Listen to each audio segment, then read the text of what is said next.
গাছ থেকে টাটকা আম পেড়ে লবণ আর লঙ্কা দিয়ে ঝাল ঝাল আর লাল লাল করে মেখে দু বোন মিলে মজা করে খেলাম। সো হ্যালো এভরিওয়ান, আসসালামু আলাইকুম। তোমরা সবাই কেমন আছো? আশা করি তোমরা সবাই ভালো আছো, আর আমিও কিন্তু প্রচুর ভালো আছি। তো বোন আমাকে আজকে হঠাৎ করে বলতেছে, দিদি ভাই চলো আম মাখা খাবো।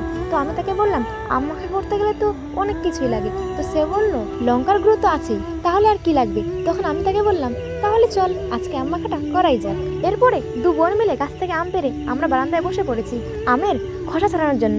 তো যতক্ষণ ধরে আমি খোসা ছাড়াচ্ছি ততক্ষণ ধরে তোমাদের সঙ্গে একটা ফানি কমেন্ট শেয়ার করা যাক। কমেন্টটি করেছে রোহিত খান। সত্যি করে বলতে গেলে পাশে থেকে সময় কাটানোর মানুষ অনেক থাকলেও খেয়াল রাখার মানুষ কেউ নেই। ঠিক সেই সময় মনে পড়ে তোমায়, শক্ত করে জড়িয়ে ধরে বলি ভালোবাসি তোমায়।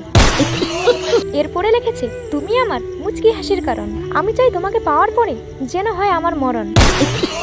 রোহিত ভাই তোকেই বলতেছি, যদি ভালোবেসে মারাই যাবি তাহলে ভালোবেসে লাভ কি?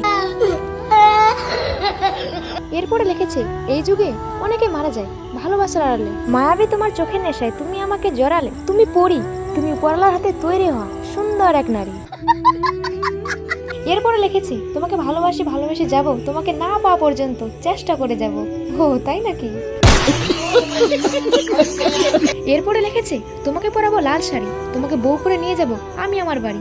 ওরে বাবা, তাই নাকি রোহিত ভাই? তো শোনো তোমাকে একটা কথা বলতেছি, অলরেডি আমার শ্বশুর ঘর রয়েছে।